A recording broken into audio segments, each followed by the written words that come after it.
নমস্কার, আপনারা দেখছেন ভয়েস অফ বাঁকুড়া। বাঁকুড়ার সব খবর, সঠিক খবর সবার আগে। পেট্রোল ভরলে গাড়ির ইঞ্জিন শেষ, শুনতে অবিশ্বাস্য লাগছে তো, কিন্তু এটাই হচ্ছে এখন ভারতের রাস্তায়। আমি বলছি নতুন E20 পেট্রোলের কথা, যেটা নিয়ে এখন সরগরম সুপ্রিম কোর্ট পর্যন্ত।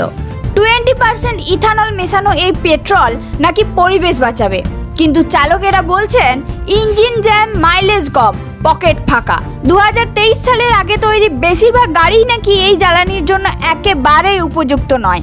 তাহলে প্রশ্ন হলো, কাদের জন্য এই পরিবর্তন? একটি জনস্বার্থ মামলা এখন সুপ্রিম কোর্টে। দাবি করা হচ্ছে E0 মানে খাঁটি পেট্রোলের বিক্রি আবার শুরু করা হোক। প্রতিটি পাম্পে বড় অক্ষরে লেখা থাকুক E20, আর ভোক্তাদের আগে থেকে জানিয়ে দেওয়া হোক আপনার গাড়ি এই জ্বালানি নিতে পারবে কিনা। ফেসবুক, ইনস্টাগ্রাম হাহাকার, গাড়ি কি পরীক্ষার ইঁদুর? কে নেবে এই ক্ষতির দায়?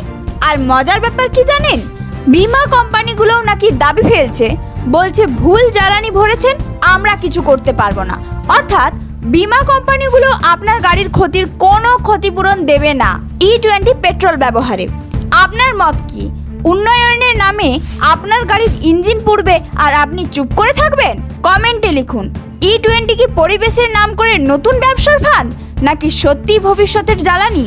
আর খবরটা শেয়ার করুন যেন সবার চোখ খুলে যায়। এই ধরনের গুরুত্বপূর্ণ খবর সবার আগে পেতে আমাদের চ্যানেলটি সাবস্ক্রাইব করুন, আর ভিডিওটি শেয়ার করতে ভুলবেন না।